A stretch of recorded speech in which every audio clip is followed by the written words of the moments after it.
Greetings, ladies and gents, and welcome to this narration of the web series The Lost Terran. If you're new to the series, there is a playlist listed down below in the description. And as always, I hope that you enjoy. Chapter 27. It appeared that whatever sort of jump that Rix had orchestrated is just enough. Mondo carefully eyed the space around them and did what they could to keep the jump drive ready and the systems topped up, as Rix and Bryan salvaged what they could from the station with Mondo's walking frame. Bryan had started by pointing out the blue panel and lever. The wiring wasn't one that Rix could read, but he recognized the format. With further inspection, it turned out that the outpost station was very old, but not as old as Rix. Despite Rix's familiarity with the design, it had been apparently very similar to the normal TSC outposts. It appeared to be labeled with an entirely different lexicon in the few places that the label still remained. Monto asked what this meant to Rix. It means that it wasn't part of maybe a research station, or even just a stellar watch station. They weren't common in my time, but they did exist in a few of the station-only systems, mostly just as a kind of lifeboat or a ranger station, so that you're at least not too alone, Rix said in response. But why are these markings blue? Monto finally asked. Rix blinked at the walking frame as though it was ridiculously obvious. What? What if that's the emergency color? It makes sense in a way, Rix said, eyes slightly glazed as he stared intently at the panel.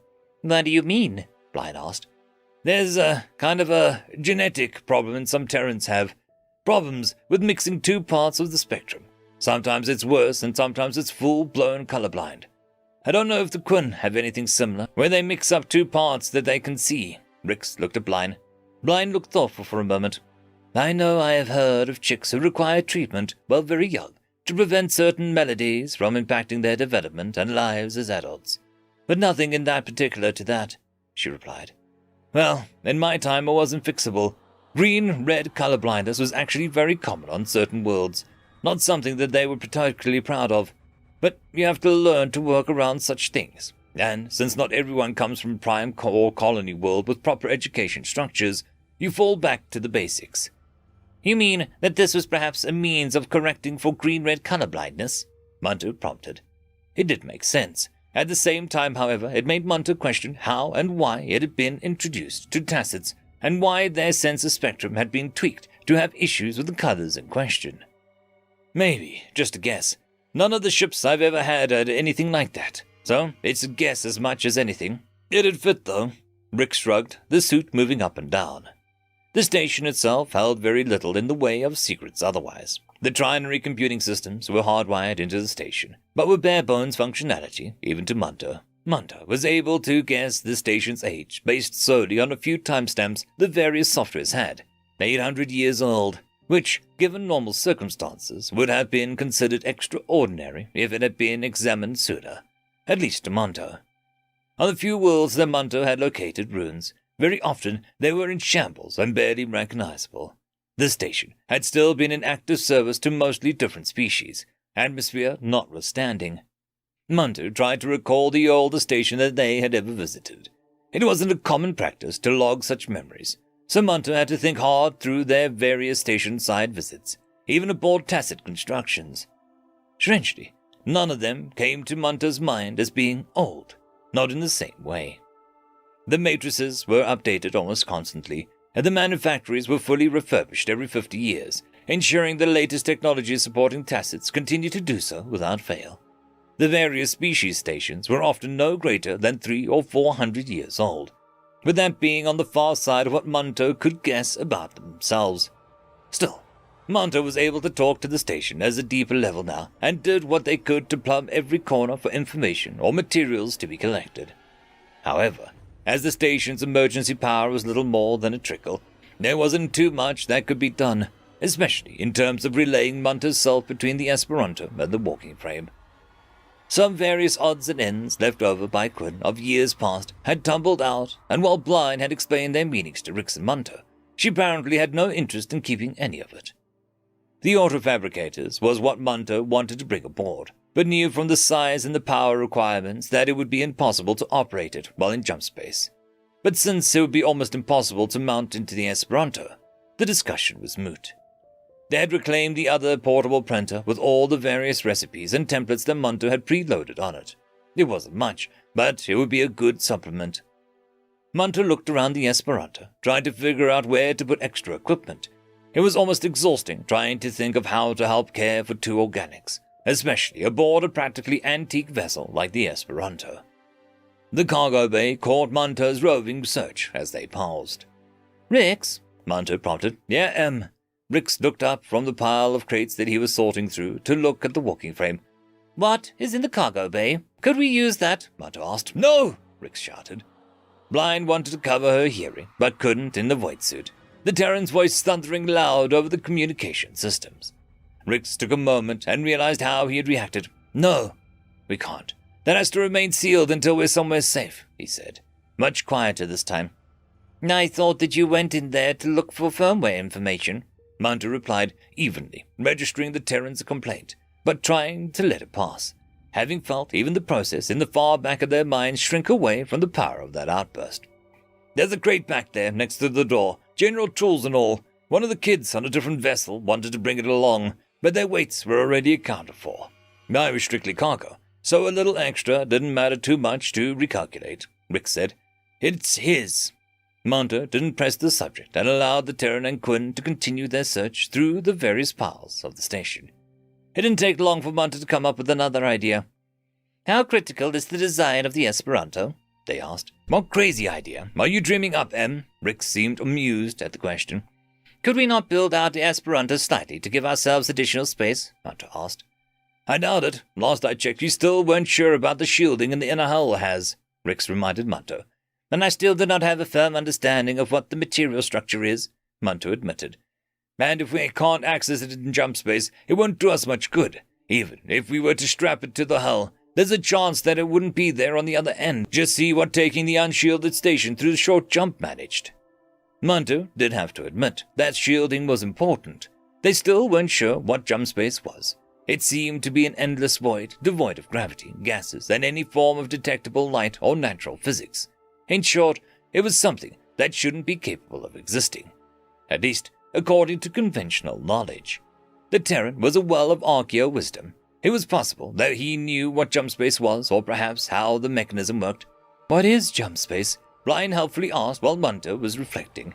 "Not exactly sure. All I really know is that it's faster than what we used to have. Still ran into issues with time dilation, but it was better than it used to be," Rick shrugged. "Time dilation? Is that common in FTL travel?" Bryan had never traveled more than a few minutes at FTL speeds, so it was news to her in either case. "Not by the FTL systems used by the Kun, by the systems described and logged by Terrans of Rix's time. It was much more common," Munter interjected. "It was nice, though. Being able to collect pay for real time, not FTL time, was always a winner," Rick smiled.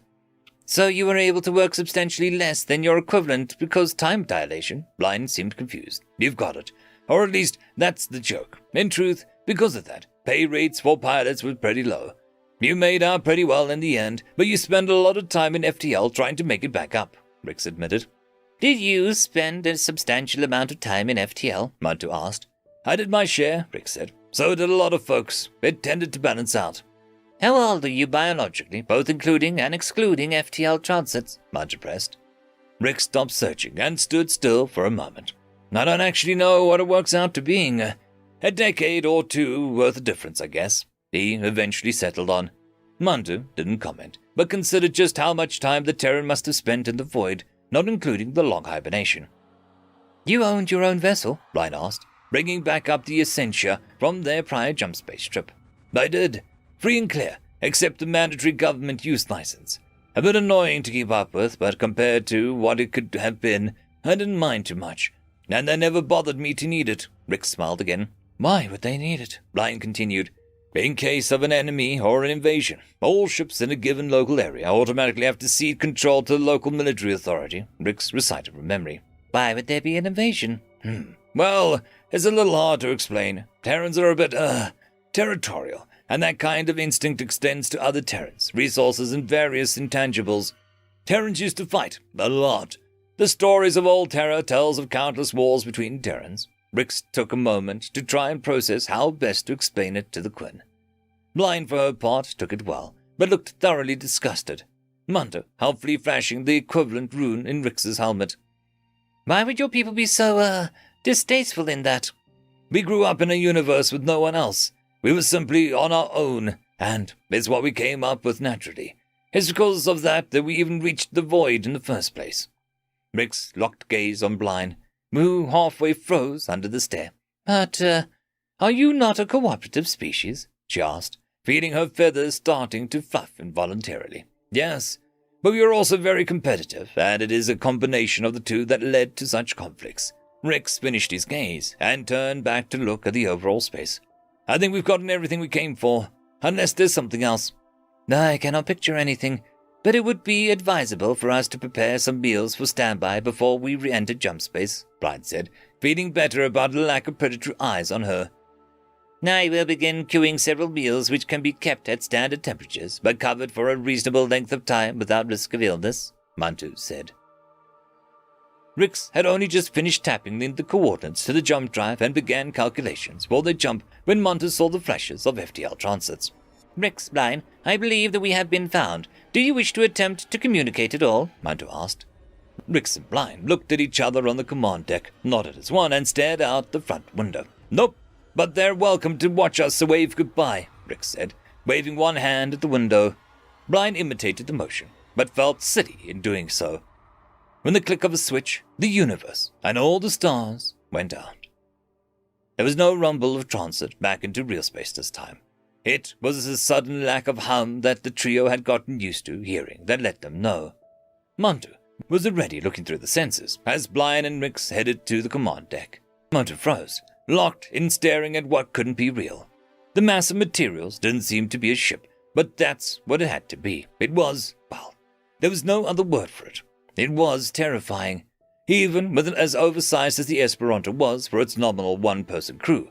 The vessel, which hung in the void near the White Dwarf, was disturbingly large. Mantu was transfixed by it. The vessel appeared to be in perfect station keeping with the star, no small feat for such a vessel. Mantu began to scan as best they could at this distance. The return sent processes to faltering. The vessel was equipped with so many weapons of various kinds that Mantu couldn't begin to identify what half of them did or what would happen if they were activated. The energy readings alone from the vessel, even slightly masked by the star, were still tremendous. Speaking of fusion systems, there must have been several times the size of the Esperanto. Rix and Bryan reached the command deck, and Rix's face broke into a grin. "It's a cruiser," Rix said in an almost whispered tone. Mantu remembered and brought up the diagram still stashed away from their much earlier forays into the TCS database. It was a match, allowing for a fairly substantial number of differences. I agree. No other species on record has built vessels of such magnitude, Mantu said. It's a Terran ship? Bryan asked, the awe in her voice more than obvious. In a manner of speaking, scrawled the text across the panels. Rix asked, suddenly nervous. It's not me, Mantu said, and looked through the communication systems, seeing a strange new thread running through it, but unable to terminate it. Welcome to my system. Please dock and allow me to meet you before you continue on your journey. The text continued. Who are you? Rix asked. I am Tacit Prometheus. End of chapter. I'd quickly like to thank the T5 channel members and patrons. Casper Arnholtz, Cam Maxwell, Lord Azrekahl, Dragzoon W.R.E, Holly's sister, AmbroseKTal, and Quantem Wensday. Thank you very much.